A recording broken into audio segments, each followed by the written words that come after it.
Hello दोस्तों, mount Everest 2.0 में आपका स्वागत है।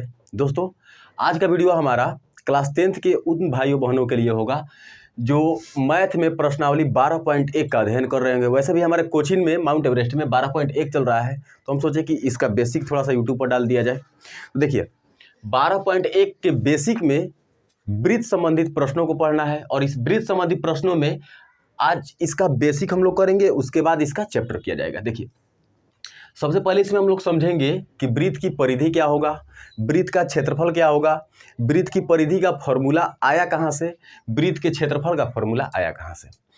देखिए, वृत्त की परिधि मतलब जहाँ पर भी परि शब्द लगा हुआ रहे, तो परि शब्द का मतलब होता है चारों तरफ की लंबाई। ठीक है, परि शब्द का मतलब चारों तरफ की लंबाई होता है। जैसे यहाँ पर पूरा के पूरा परिधि का मतलब क्या होगा, चारों तरफ की लंबाई।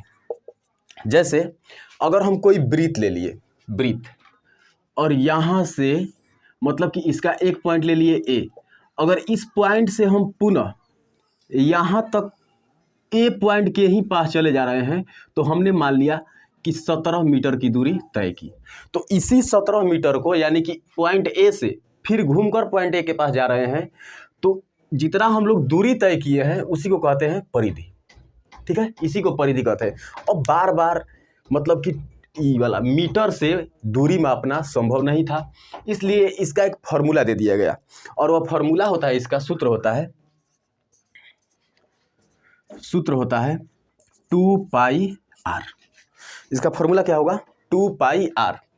और यहाँ पर जो पाई होगा ना, पाई, यह यूनानी भाषा का शब्द है। पाई यूनानी भाषा का शब्द है, जिसका मान होता है 22/7 या फिर 3.144 ऐसे करके। चूंकि पाई का वैल्यू अगर हम लोग देखेंगे तो पाई का वैल्यू 3.14, फिर इसके बाद डॉट डॉट इन्फिनाइट तक जाएगा। कहने का मतलब कि यह क्या बोलते हैं, अशांत अनावृति दशमलव है। तो जब अशांत अनावृति दशमलव है तो कहने का मतलब ये अपरिमेय संख्या होगा। अपरिमेय संख्या होगा तो इसे p/q के रूप में नहीं लिख पाएंगे। तो होगा क्या दोस्तों कि हम इसका लगभग में, चूंकि हमको मैथ बनाना है, क्वेश्चन सॉल्व करना है, तो लगभग में इसका मान 22/7 मानकर चलेंगे। ठीक है, अब देखिए, अब इसके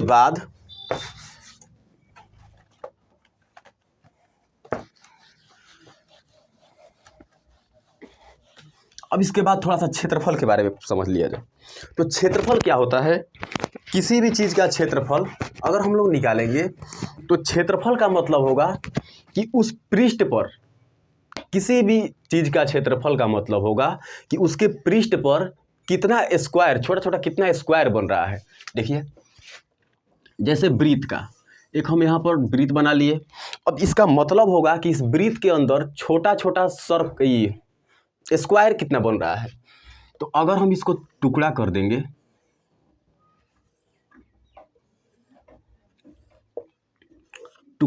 ऐसे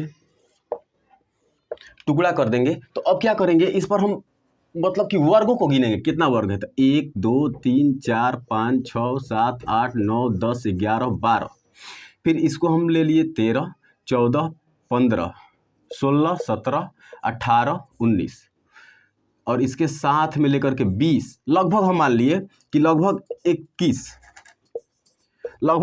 इसमें वर्ग बन रहा है। तो जब इसमें 21 वर्ग बन रहा है तो इसका वृत्त का एरिया भी होगा 21 सेंटीमीटर स्क्वायर। ठीक है, 21 सेंटीमीटर स्क्वायर। हम यहाँ पर लगभग में मान इसका बता रहे हैं 21 सेंटीमीटर स्क्वायर। तो किसी भी पृष्ठ के क्षेत्रफल का मतलब होता है कि उस पृष्ठ के अंदर कितना वर्ग बन रहा है। तो अब देखिए, बार बार किसी पृष्ठ के अंदर वर्गों को गिनना संभव था नहीं, तो क्या किया गया, इसके लिए एक सूत्र बनाया गया। और यह सूत्र क्या होगा, इसके लिए एक सूत्र होगा पाई आर स्क्वायर। ये बताएंगे इसका पाई आर स्क्वायर फॉर्मूला होता कैसे है। आशा करते हैं इतना चीज़ समझ में आ रहा होगा कि क्षेत्रफल का मतलब क्या होता है, इसका फॉर्मूला क्या होगा। देखिए, अगर हम और बात करें थोड़ा सा परिधि के बारे में, तो परिधि में क्या होता है, जैसे कि हम कोई भी वृत्त ले ले, चाहे छोटा वृत्त ले चाहे बड़ा वृत्त ले, कोई भी हम वृत्त ले ले, छोटा बड़ा से मतलब नहीं है। इसका यहाँ से लेकर के यहाँ तक की एरिया को क्या कहते हैं? व्यास कहते हैं, डायमीटर कहते हैं। इसके ये वाला भाग को क्या कहते हैं? जो केंद्र से होकर गुजरता हो उसे क्या कहते हैं? व्यास कहते हैं। ये होगा इसका व्यास। फिर यहाँ पर ये वाला होगा इसका व्यास। तो किसी भी सर्कल के अंदर, वृत्त के अंदर अगर हम क्या किए कि यहाँ से इसके व्यास को खींचकर बाहर निकाल लिए, इसके व्यास को हम बाहर निकाल लिए, तो जैसे ही इसके व्यास को बाहर निकालेंगे हम मान लिए लगभग इतना लंबाई प्राप्त हुआ, लगभग इसका इतना लंबाई प्राप्त हुआ। अगर हम इस लंबाई को यहाँ से पकड़ करके इसको थोड़ा सा ऐसा टेढ़ा करके अगर हम वृत्त को मापेंगे तो ऐसे मापना शुरू किए, मान लिया हम इस पॉइंट से मापना शुरू किए, तो जैसे ही यहाँ पर मापे इतना दूर तक आया, फिर इसको पकड़ करके फिर यहाँ से मापे इतना दूर तक आया, फिर जब इसको पकड़ करके मापेंगे तो लगभग इतना दूर तक आएगा। वही काम इसमें भी होगा। जब इसको हम मापना शुरू करेंगे, मान लिए ये इसका डायमीटर हुआ, इसको निकाल कर यहाँ पर रख दिया। जब इससे हम इस वृत्त को मापेंगे तो हमने यहाँ से मापना शुरू किया, लगभग यहाँ तक मिला। फिर इसी को यहाँ से मापना शुरू किए, लगभग यहाँ तक मिला। फिर इससे यहाँ तक इसको मापना शुरू किए, लगभग यहाँ तक प्राप्त हुआ लंबाई। जस्ट वही वाला इसमें भी काम होगा। तो कहने का मतलब, इसको हम देखते हैं, यहाँ से मापे लगभग यहाँ तक, यहाँ तक, यहाँ तक, यानी कि थोड़ा सा इसमें लंबाई बच जा रहा है। यानी इससे हम कितना बार मापे? एक बार, दो बार, तीन बार, और थोड़ा सा लंबाई क्या हो रहा है? बच जा रहा है। इसका मतलब होगा ये कि जो वृत्त का परिधि होगा ना, जो वृत्त का ये परिधि होगा वह व्यास के 3 गुना से थोड़ा सा ज़्यादा होगा, व्यास के 3 गुना से थोड़ा सा ज़्यादा होगा।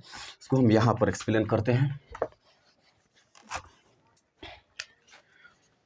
वृत्त की परिधि होगा क्या? व्यास के 3 गुना से थोड़ा ज़्यादा। देखिए, व्यास के 3 गुना से थोड़ा ज़्यादा होगा। तो आखिरी थोड़ा ज़्यादा होगा तो कितना ज़्यादा होगा? तो जब इसको मापा गया और माप कर देखा गया कि कितना ज़्यादा आ रहा है, तो लगभग इसका वैल्यू आया 0.14। हर एक वृत्त के साथ यही वाला फॉलो हुआ। इसका भी मान कितना आया? 0.14। इसका भी मान कितना आया? 0.14। तो हम कह सकते हैं कि जो वृत्त की परिधि है वह व्यास के 3 गुना से थोड़ा ज़्यादा, तो थोड़ा मतलब कितना ज़्यादा? 0.14 गुना ज़्यादा। इसको हम इस भाषा में भी लिख सकते हैं कि वृत्त की परिधि क्या है? व्यास के 3 के साथ इसको हम रख लेंगे, यानी कि 3.14 गुना है, 3.14 गुना है। अब देखिए दोस्तों, इसी 3.14 को इसको कहा गया पाई। चूंकि पाई यूनानी भाषा का शब्द है इसलिए इसका नाम रख दिया गया पाई। अगर भारत के गणितज्ञ इसके बारे में बताते, इसका नाम रख देते क्या? महेश, सुरेश, विनोद, ये सब। तो यूनानी भाषा का शब्द है इसलिए इसका नाम क्या हो गया? पाई। तो अब देखिए क्या लिखे हैं कि वृत्त की परिधि व्यास के 3.14 गुना, तो हम कह सकते हैं कि पाई गुना है। तो पाई गुना है तो वृत्त का व्यास कितना होगा? व्यास कितना होता है? 2r। और इस 2r के साथ अगर हम पाई को शामिल कर लेंगे तो वृत्त का पूरा परिधि निकल जाएगा। तो वृत्त का परिधि का यहाँ पर सूत्र कितना आ गया? 2πr। ये चीज़ होता है वृत्त की परिधि के साथ। ठीक है, समझ में आया? अगला टॉपिक होगा इसका क्षेत्रफल कैसे निकालेंगे। तो क्षेत्रफल के लिए इसको ही बताते हैं कैसे होगा क्षेत्रफल।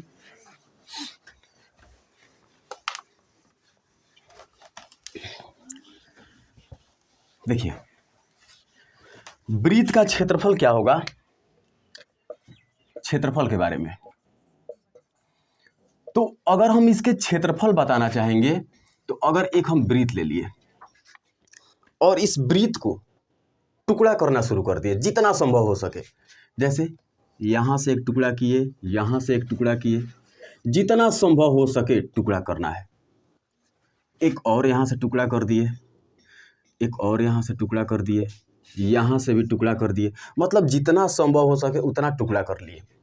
तो जब हम इसको थोड़ा सा इस शेप में, यहाँ से इस पॉइंट से इस शेप में रखना शुरू करेंगे तो लगभग ऐसे प्राप्त होगा।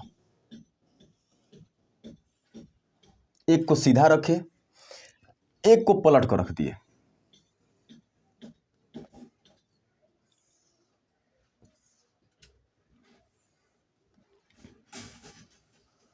ऐसे। फिर इसको यहाँ पर ऐसे ला कर रख दिए, फिर यहाँ पर ऐसे, मतलब एक उल्टा एक सीधा ऐसे रख दिए, फिर इसको ऐसे रख दिए, फिर इसको ला करके ऐसे रख दिए, फिर इसको ऐसे रख दिए। जब हम सबको जोड़ते हैं यहाँ से यहाँ तक, जब सबको जोड़ते हैं, जब सबको हम इसको जोड़ेंगे तो लगभग यहाँ पर हमें एक आयत प्राप्त होगा। ये वाला क्या प्राप्त होगा? आयत प्राप्त होगा। तो देखिए हमने यहाँ पर किसको जोड़ा है? हमने यहाँ पर इस सब जोड़े जो हैं, या किसको जोड़े हैं? वृत्त के परिधि को। तो वृत्त की परिधि क्या होता है? 2πr।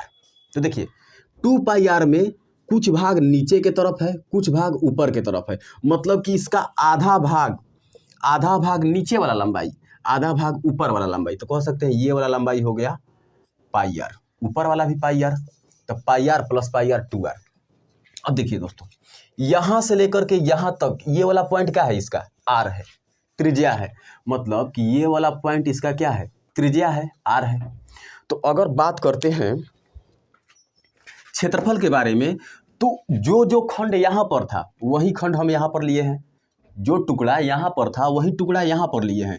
तो चाहे हम इसका क्षेत्रफल निकालें चाहे इसका क्षेत्रफल निकालें, दोनों का क्षेत्रफल क्या होगा? बराबर ही होगा। तो हम कह सकते हैं कि यहाँ से आयत का क्षेत्रफल बराबर वृत्त का क्षेत्रफल, वृत्त का क्षेत्रफल। देखिए आयत का क्षेत्रफल क्या होता है? लंबाई गुना चौड़ाई। आयत का क्षेत्रफल लंबाई गुना चौड़ाई। तो इसका लंबाई कितना है? πr, चौड़ाई कितना है? r गुना r। तो अब पूरा अगर गुना करेंगे तो कितना होगा? πr²। ठीक है, तो इस प्रकार हम वृत्त का क्षेत्रफल निकाल पाएंगे कि वृत्त का क्षेत्रफल आखिर πr² होता क्यों है। ठीक है, आशा करते हैं आपको इतना चीज़ समझ में आया होगा। वृत्त का क्षेत्रफल क्या होता है, वृत्त की परिधि क्या होता है, इसको कैसे निकालेंगे, आखिर πr होता है तो कैसे होता है, πr² क्षेत्रफल होता है तो कैसे होता है, परिधि 2πr होता है तो कैसे होता है। ठीक है, तो मिलते हैं इसके प्रश्नों के साथ, तब तक के लिए जय हिंद।